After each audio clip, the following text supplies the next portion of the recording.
यो मेरो पुरानो अङ्गुरको बोट हो र यो अङ्गुर यो पुरानो अङ्गुर यो कम्तीमा 5-6 वर्ष चाहिँ भएछ।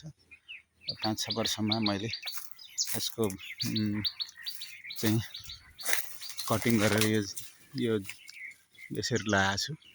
यसरी लगाएको छु र यसमा चाहिँ यसको यो सुक्छ, यसको बेलहरू यतिखेर पातहरू सबै झरेको हुन्छ र बेलहरू हुन्छ र यसको बेलो छिप्पिएको बेलहरूबाट चाहिँ काटेर कटिङ निकाल्न सकिन्छ र यो कटिङ चाहिँ मैले गरेको छु र यसलाई अब यसको मैले काटिसकेको छु चाहिँ बेलो चाहिँ। अब यसलाई काटेर राख्ने गर्छु। यो तल चाहिँ यसलाई छाप्पो पनि लगाएको छु र छाप्पो लगाएर यसो राखेको छु। त्यसै गरी सानो सारेको छु। यो सानो, यो पनि 2 वर्ष जतिको भएछ तर त्यति राम्रो हुर्केको छैन। यो अब राम्रै हुन्छ होला। यो अङ्गुरको अलिक छिप्पिएको बेलोलाई चाहिँ काटेर लगभग यसलाई चाहिँ फ्रिजमा नर्मल फ्रिजमा चाहिँ 24 घण्टा जति राखेको छौँ र 24 घण्टा राखेर अब यसलाई चाहिँ माटोमा गाडेर यसलाई शीतलमा राखिदियो भने लगभग यो चाहिँ 2 महिना 1.5-2 महिनापछि यसले पात लगाउँछ र पात त्यसरी लगाएकोलाई चाहिँ हामीले फेरि सारेर अर्को ठाउँ बिरुवा चाहिँ रोप्न सक्छौँ। अब यसलाई म बिरुवा रोप्न देखाउँछु है त। अब यसलाई चाहिँ योलाई रोप्नलाई मैले यस्तो प्रयोग गरेको छु। यो भित्र चाहिँ गाडेर राख्ने र यसलाई सुरक्षित ठाउँमा चाहिँ 1.5-2 महिना 3 महिनासम्म राख्ने हो र यसलाई यो उम्रेपछि चलाउनु हुँदैन, हल्लाउनु हुँदैन यहाँ गाडेपछि र यो चाहिँ कम्तीमा पनि असार साउनमा सार्न मिल्छ र अब म यसलाई यहाँ गाडेर देखाउँछु तपाईँहरूलाई। यो चाहिँ नर्सरीमा पनि राख्न सकिन्छ है, सुरक्षित ठाउँमा नर्सरीमा पनि लाउन सकिन्छ। यसलाई यस्तो मल माटो मिसाएर यसरी चाहिँ गऱ्यो भने यो सानो ठाउँमा पनि कसैले नहल्लाउने गरी राख्न सकिन्छ यसलाई। नर्सरी बनाउनलाई चाहिँ कमसेकम 3 देखि 4 वटा आँख्ला भएको अलिक छिप्पिएको अङ्गुरको हाँगा चाहिँ काट्नुपर्ने हुन्छ र यो अङ्गुरको हाँगा अङ्गुरको लहरालाई चाहिँ हामीले यसरी तयार पारेको माटोमा चाहिँ गाडेर नहल्लाइकन कमसेकम हामीले 1.5-2 महिना 2 महिना 3 महिनासम्म राखेपछि यसले आफै बच्चा हान्छ र बच्चा हानिसकेपछि हामीले चाहिँ यसलाई गर्नुपर्छ। यसलाई चाहिँ सन्तोष राम्रो, तर यो सार्न चाहिँ बर्खाको समय गरियो भने अझै राम्रो हुन्छ।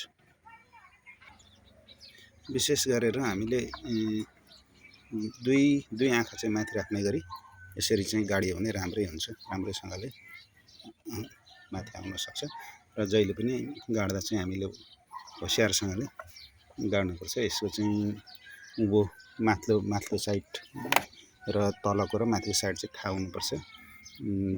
त्यसो भएपछि हामीले यो चाहिँ पछि उसले पनि आफ्नो जरा हान्न कसरी हान्ने भन्ने कुरा चाहिँ जरा हानेर देखाउँछ। यसरी सजिलो हुन्छ। यसरी राख्दै जानुपर्छ। यसरी चाहिँ राख्नु पर्यो। अब मैले यसलाई यसरी लगाइदिएँ।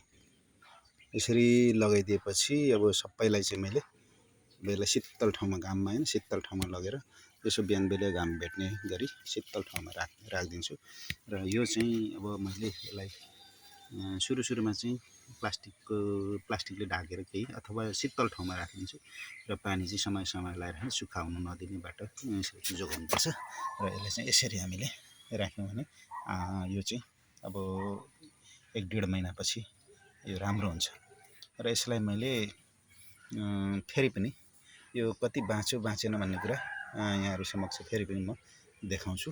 त्यो चाहिँ तपाईँहरूले हेर्नुहुनेछ। यो अङ्गुर चाहिँ नेपालको जुनसुकै ठाउँमा पनि हुनसक्छ, तर के भने अलिकति हावापानीको फरकले गर्दा चाहिँ फल्ने क्रम चाहिँ तलमाथि कम धेरै हुनसक्छ र यसलाई मैले अब चाहिँ फेरि राख्नलाई लाँदैछु। अब राख्छु होला यसपछि चाहिँ। मैले अङ्गुरको यसरी कटिङ चाहिँ यसरी राखेको छु हैन। अब कोही यसमा मर्न पनि सक्छ, कोही यो चाहिँ मैले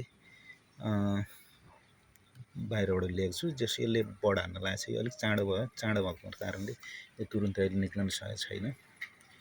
यसरी राखेको छु अङ्गुरको चाहिँ मैले चाहिँ यसरी यसरी राख्न सकिन्छ। यसले बिस्तारै यो उसको बडबाट चाहिँ अब 1.5-2 महिना 3 महिनापछि चाहिँ निक्लिन्छ। त्यसै गरी अरूलाई पनि मैले केही छोपेर राखेको छु यो सुक्छ भनेर। यसलाई चाहिँ तरबार बाँधेको छैन, खास हावा जाने ठाउँ छ र यसलाई चाहिँ अलिकति के भने यो ग्रिन हाउस ग्यासेस चाहिँ नबनाएको, तर यसलाई अलिकति सेभ गरेको, सुक्नुबाट कम सुक्नबाट चाहिँ बाँच्छ कि भनेर यसलाई यसरी राखेको छु। र बेला बेलामा समय समयमा यसलाई पानी लगाइरहेको छु, हेरेर लगाइराख्ने गरेको छु यो अङ्गुरको। त्यसरी तपाईँहरूले यहाँ चाहिँ यो चाहिँ मैले राखेको अमिलो भनौँ न कागतीको बिरुवा हो। र यहाँ चाहिँ कागतीको चाहिँ बिरुवाहरू चाहिँ यो राखेको 10 दिन 8-10 दिन हुन लाग्छ। यिनीहरू चाहिँ केही उम्रिला कि जस्तो पनि देखिएको छ। यसरी चाहिँ यिनीहरू चाहिँ यो बालुवामा राख्नुपर्छ। बालुवामा राखेर यिनीहरूको चाहिँ पुरै राम्रोसँगले यो चाहिँ यसको चाहिँ उम्रन्छ यो चाहिँ। र यसलाई बिचबिचमा पानी सुक्नु दिनु हुँदैन, खोलेर पानी हाल्नुपर्छ। र तर यसलाई चाहिँ टनक्क कसेर बाँधेर राख्नुपर्छ, जसले गर्दा यहीँभित्र त्यसको चाहिँ बाफ आएर त्यहीँभित्र चाहिँ उम्रिन्छ। यो चाहिँ त्यसरी हुन्छ। यो पनि लगभग हामीले 3 महिना 4 महिनासम्म चाहिँ यसैमा राखेर उमार्नु पर्ने हुन्छ। यसलाई राम्रोसँगले जरा आएपछिमा चाहिँ बाहिर लगेर हामीले यसलाई राख्नुपर्ने, रोप्नुपर्ने, सार्नुपर्ने हुन्छ। त्यसरी सार्न सकिन्छ। यो चाहिँ जस्तो अस्ति मैले कटिङ गरेर राखेको छु। अब यो अङ्गुरको लगभग 2 महिना 2-2.5 महिनामा यसले चाहिँ यसको आँखाबाट चाहिँ पात निकाल्न सुरु गर्छ। र यिनीहरूलाई नहल्लाइकन राख्नुपर्छ। यो यसरी राखेको कम्तीमा पनि 3 महिना 4 महिनापछि अब पात यसले फाल्छ। यसको खुला गरिदिनुपर्छ। पात हानिसकेपछि यसलाई पात हानिसकेपछि खुला गरेर हामीले चाहिँ यसलाई बाहिर माटोमा सार्न सक्छौँ। जरा पूर्ण रूपमा जरा आएपछि यसलाई चाहिँ राम्रो मलजल राखेर बाहिर सार्ने हो। यसरी चाहिँ हामी सार्न सक्छौँ। कागतीको सबैभन्दा पुरानो बोट हो र यो चाहिँ सिडलेस भनेर मैले नेपालगञ्जबाट लिएर रोपेको कागती हो। र यसबाट मैले धेरै कागतीको बिरुवाहरू निकालिसकेँ। र यसपालि पनि मैले यसबाट चाहिँ 10-15वटा निकाल्नको लागि राखिसकेको छु र त्यो देखाउने छु तपाईँहरूलाई। र यसरी कागतीको बोटबाट कलमी गरेर बिरुवा थुप्रै निकाल्न सकिन्छ। र यो कुरा चाहिँ यहाँहरूलाई मैले देखाउन चाहेको छु। र आफ्नो घरमा जहाँ छ कागती बोटहरू त्यसबाट चाहिँ तपाईँहरूले एकदम राम्रोसँगले कागतीको बिरुवा चाहिँ निकाल्न सक्नुहुनेछ। र यो चाहिँ बाह्रैमासे हो फल्न लागेको। र यसरी हाँगाहरू काटेर यस्तो काटेर त्याँडो काटेर त्यसबाट निकाल्न सकिन्छ। र यो हाँगाहरू चाहिँ हैन यसरी आफूले काटेर जुन हाँगा निकाल्न सकिन्छ त्यो भनौँ न कलम पेन्सिल साइजको हाँगाबाट चाहिँ हामीहरू यसको चाहिँ बिरुवा निकाल्न सक्छौँ। र यो बिरुवा निकालेपछि चाहिँ यसबाट 2 वर्षमै राम्रो फल दिन्छ। र यसरी राम्रो फल दिने र राम्रो पनि हुन्छ। र यसरी चाहिँ निकाल्न सकिन्छ है। यसबाट तपाईँहरूले यसबाट निकालेर राम्रोसँगले निकाल्न सक्नुहुन्छ कागतीको बिरुवा। र यो अनुसार गर्नु भने तपाईँहरू सक्सेस हुनुहुन्छ र आफ्नो बारीमा अरू कागतीहरू फैलाएर कागतीको खेती राम्रोसँग गर्न सक्नुहुन्छ। यसरी कागतीको पनि हाँगालाई काटेर यो चाहिँ भित्र राख्नुपर्छ। यस्तो एउटा भाँडाभित्र अथवा यो कोकको बोतलहरू हुन्छ यस्तो भित्र राखेर मजाले बाँधेर समय समयमा पानी दिनुपर्छ। तर खास गरी यस चाहिँ बालुवामा राख्नुपर्छ। बालुवामा राखेर पनि हुँदैन। बालुवामा राख्यो भने यो चाहिँ 3 महिनाभित्र राम्रो उम्रिन्छ, जरा हान्छ। यसलाई हल्लाउनु हुँदैन। यस्तो हुन्छ। यसलाई बेला बेलामा यसरी खोलेर यसरी पानी जमिएको हुन्छ। यसलाई बेला बेलामा खोलेर पानी चाहिँ हालिदिइराख्नुपर्छ।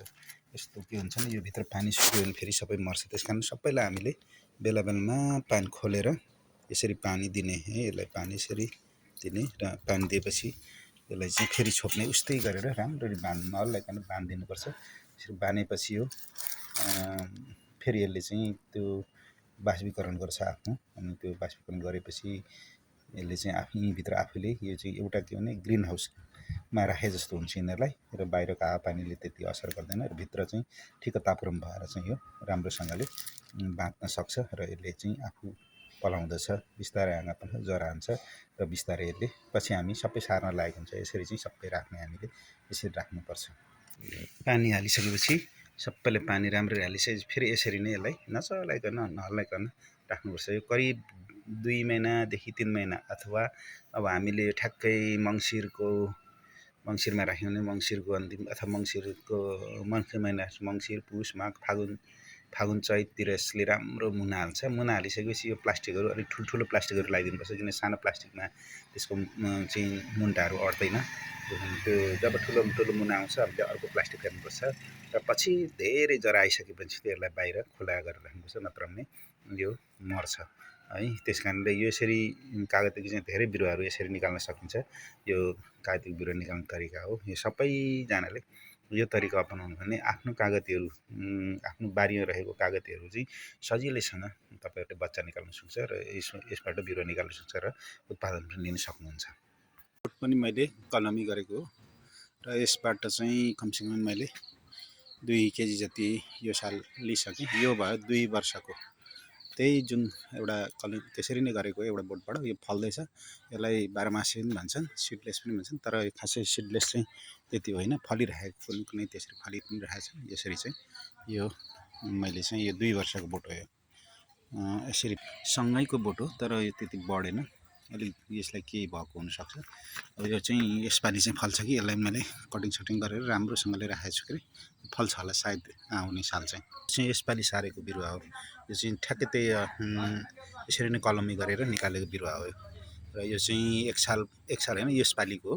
त्यसै गरी यो पनि 1 साल भयो, यो पनि बिरुवा 1 सालकै हो। अहिले भर्खर यो 1 साल हुँदैछ, त्यो सँगैको बिरुवाहरू हुन्। यही सालको भर्खर यो राम्रै बढाएको छ यो बिरुवा पनि। अब यसलाई मलजल बिस्तारै गरेको हो, यिनीहरू राम्रै बढिरहेको छ।